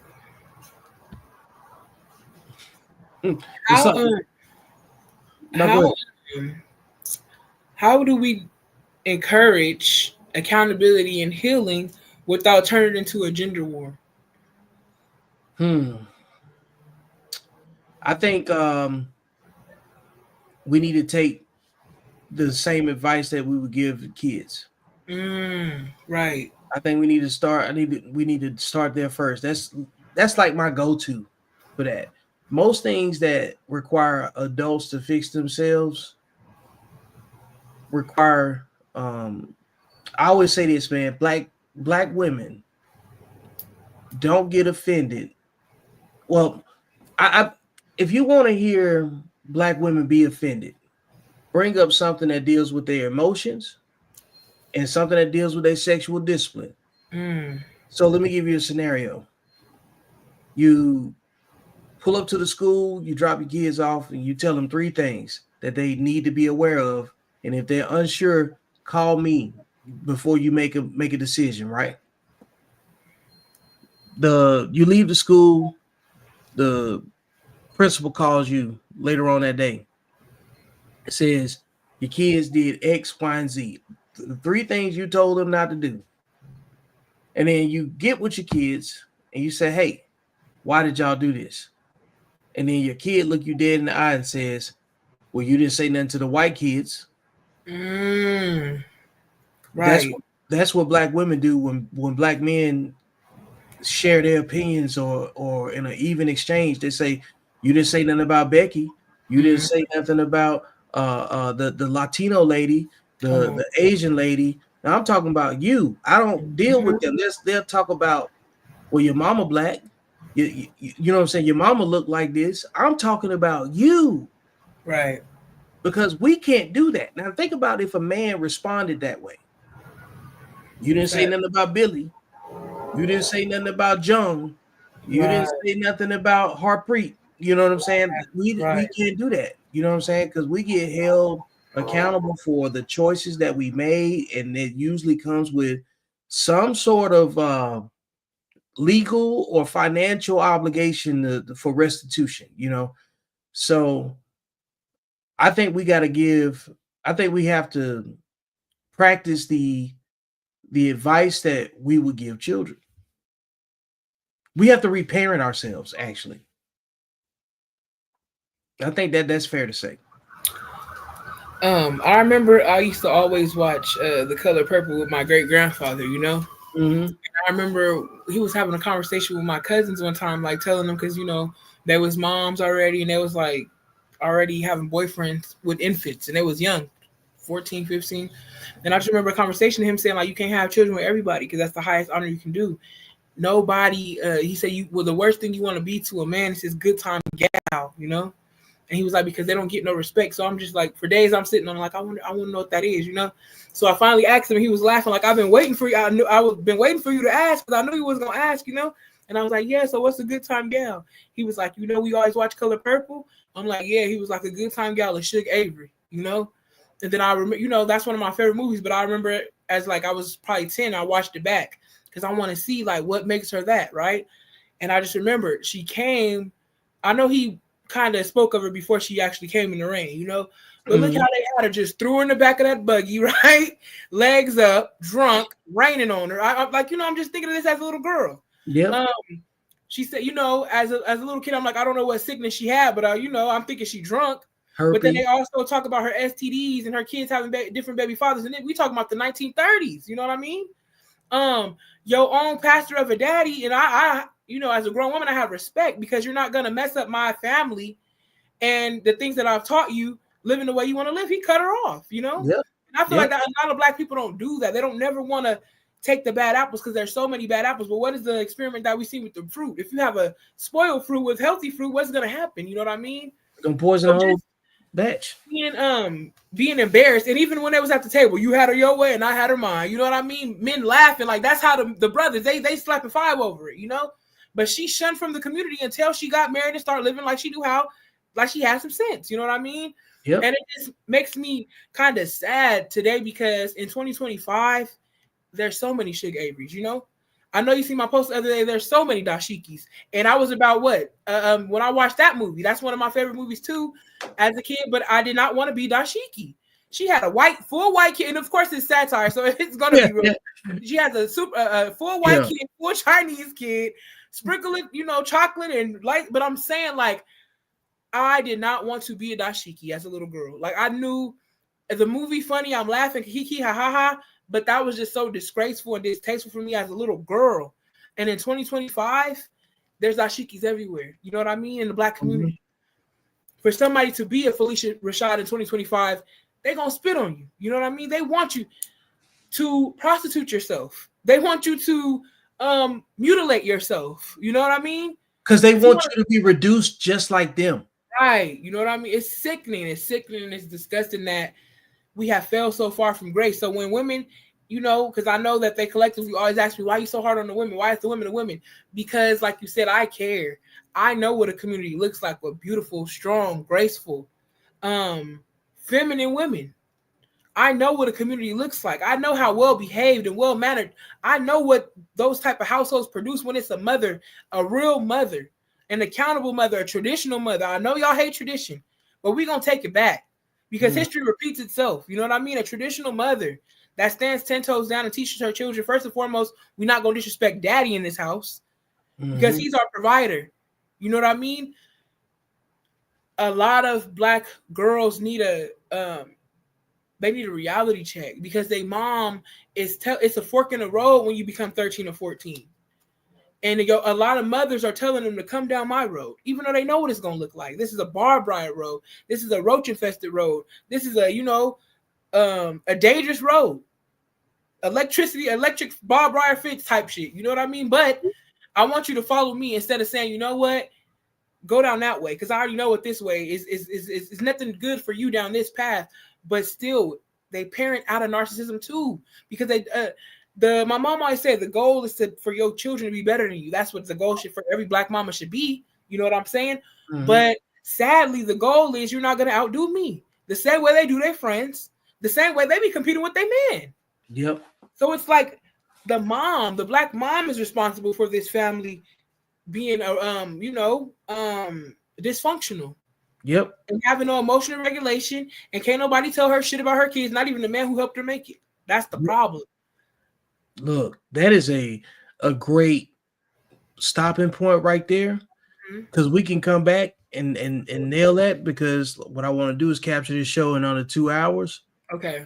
And wrap it. So for everybody that's paying attention, I want you guys to leave a 1 in the chat, and let me know that you're rocking with the content. We're gonna take a quick break, reset, and then we're gonna get some more questions answered. Okay. But I'm gonna shut the show down for right now, and we'll see you soon. This has been another episode of Beyond the Algorithm. Make sure you like, share, and subscribe. Go get the book. And most importantly, I will see you beyond the algorithm. That's where life actually happens. Later.